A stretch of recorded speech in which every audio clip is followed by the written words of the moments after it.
Capital क्या होता है? कैश या कोई सामान, कैश या कोई सामान, कैश या कैपिटल क्या होता है? आज कैपिटल से स्टार्ट करते हैं।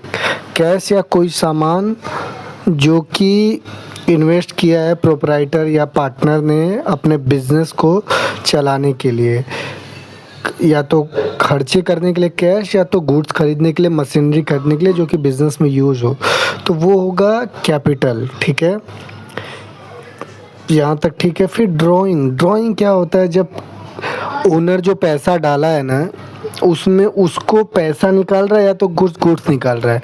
जैसे एसी ले लिया उसने बिजनेस से, ये ले लिया, वो ले लिया, कैश लेके चला गया 1000 रुपया, फिर एक कंप्यूटर अपने घर के लिए लेके चला गया, तो वो क्या, वो या तो कैश लेके जा रहा है या कोई चीज़ लेके जा रहा है, तो उसका कैपिटल क्या होगा? कम होगा उतने से। जैसे मान लो 1 लाख रुपया उसने डाला था एग्जाम्पल रमेश ने, और वो 10,000 का क्या लेके चला गया? कंप्यूटर अपने घर पे लेके चला गया, तो 10,000 वो अपना विड्रॉ कर लिया। कई बार क्या होता है कि कैपिटल जो होता है वो मशीन लेके आ गया, सामने वाला कैश नहीं लेके आया, पार्टनर ने या प्रोप्राइटर ने, क्या हो गया, क्या लेके आ गया? मशीन लेके आ गया, कोई कंप्यूटर लेके आ गया, कोई अदर टेक्नोलॉजी लेके आ गया।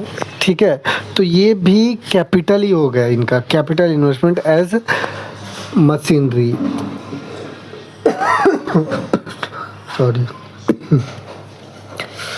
फिर अभी लायबिलिटी पे आ जाओ। लायबिलिटी क्या होता है? जो आपको पे करना है, ठीक है, जो चीज़ आपको पे करना है, आपकी रिस्पॉन्सिबिलिटी जहाँ पे आ गई, ठीक है, आपको जो पे करना है वो क्या हो गया? आपका फिक्स एसेट्स हो गया। ठीक है, फॉर एग्जांपल आप दुकान वाले के पास, दुकान वाले को से आपने 100 रुपये का मैगी और मसाला वसाला लिया, तो ये आपको पे करना है। ठीक है, आप कभी भी एग्जांपल कंपनी के तौर पे सोचना, भले ही मैं कुछ भी बोलूँ, तो 1000 रुपये जो है वो आपको पे करने का है, तो वो आपकी, अब देखो 1000 रुपये जो लायबिलिटी है वो ऐसे भी कह सकते हैं इंटरनल और एक्सटर्नल, दो चीज़ों में डिवाइड होगा, इंटरनल और एक्सटर्नल। यहाँ पे हाँ, इंटरनल और एक्सटर्नल। इंटरनल क्या होता है कि जब हम लोग अपने आप को ही हम लोग दे रहे हैं, जैसे कैपिटल जिसने इंट्रोड्यूस किया उसको कैपिटल के रूप में दिया जा रहा है, और जो प्रॉफिट कमाया वो, ठीक है, ये जो लायबिलिटी पे करना हुआ कैपिटल वाला प्रोप्राइटर को देना है, पार्टनर को देना है, तो वो इंटरनल लायबिलिटी हो गया। उनके प्रॉफिट डिविडेंड वगैरह को डिविडेंड देना उनको, तो वो क्या हो गया? वो भी जो हो गया वो इंटरनल हो गया। अब एक्सटर्नल क्या? बाकी इन लोगों को छोड़ के जो बाहरी लोगों को देना है वो एक्सटर्नल लायबिलिटी से। यहाँ पे आ गए आप, यहाँ पे पढ़ो एक्सटर्नल लायबिलिटी पे आउटसाइडर, आउटसाइडर नोन है एक्सटर्नल। जैसे क्रेडिटर, क्रेडिटर जो बंदा हम लोग को कुछ सामान दिया है, उसके बदले हम लोग से वो कुछ लेने वाला है, या सर्विस दिया है, उसके बदले उसको हम लोग को पैसा देना है, हम लोग को पैसा देना है, वो क्या हो जाएगा? आपका एक्सटर्नल लायबिलिटी। आउटस्टैंडिंग एक्सपेंसेस, मान लो कि मेरे को रेंट देना है बट रेंट नहीं दिया हूँ मैं, तो आउटस्टैंडिंग लायबिलिटी आ जाएगा वो। ठीक है, आउटस्टैंडिंग रेंट कहेंगे और एक्सटर्नल लायबिलिटी हो जाएगा वो। ठीक है, यहाँ तक आपका ठीक रहा। अब लायबिलिटी को भी दो हिस्से में बांटा गया है, लॉन्ग टर्म, शॉर्ट टर्म, मतलब करंट लायबिलिटी और long term liability. Long term liability क्या होता है कि भाई एक साल जनरली ऐसा माना जाता है कि ये शॉर्ट टर्म 3, 4, 5 महीना, 2 महीना, 10 दिन, 15 दिन, इन टाइमों के लिए ये बना होता है। ठीक है, जो जल्दी ही पे हो जाएगा कैश में। ठीक है, वो आपका क्या हो गया? करंट लायबिलिटी हो गया। जैसे कि आपने कोई सामान खरीदा बाजू वाले दुकान से, या आपको ट्यूशन फ़ी पे करना है मुझे 2000 रुपये, तो ये चीज़ें क्या है, आप बाद में पे कर सकते हो। ठीक है, तो ये थोड़े टाइम में आप पे करोगे। अब ऐसा नहीं कि ट्यूशन फ़ी आप 2 साल बाद पे करोगे, नहीं ना। तो जो रिसेंटली जो जल्दी पे हो जाएगा वो आपका क्या हो जाएगा? करंट असेट हो गया। ठीक है, और क्या हो गया आपका?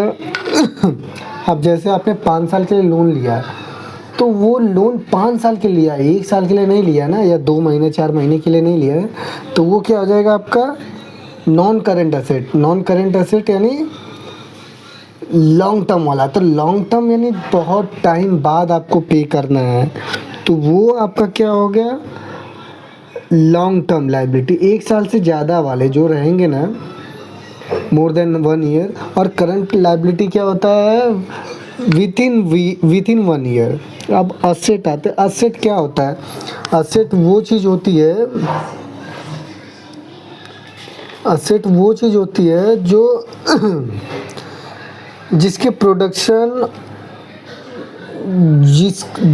जो कि कैश जनरेट बेनिफिट देता है फ्यूचर में, और ठीक है, और वो सेल के लिए नहीं होता है वो चीज़, ठीक है, वो असेट है जो प्रोडक्शन में आपका साथ रहता है, ठीक है, उसके ही वजह से आपकी रोजी रोटी चल रही है। जैसे आप एक एग्जांपल लो, अब जैसे ऑटोमोबाइल टाटा की कंपनी है, टाटा मोटर्स की, या हीरो होंडा का ले लो, तो उनका जो प्लांट है, बड़े बड़े मशीनरी, वो क्या है उनका असेट है, उनके ही वजह से कंपनी का प्रोडक्शन हो रहा है, तो वो प्रोडक्शन में काम आता है, ठीक है। तो वो आपका क्या हो गया कि भाई ये असेट हो गया, ठीक है। अब असेट है, प्रोडक्शन हुआ तो वो बेचेगा तो पैसे कमाएगा। अब एक एग्जांपल ले लो वीडियो एडिटर का।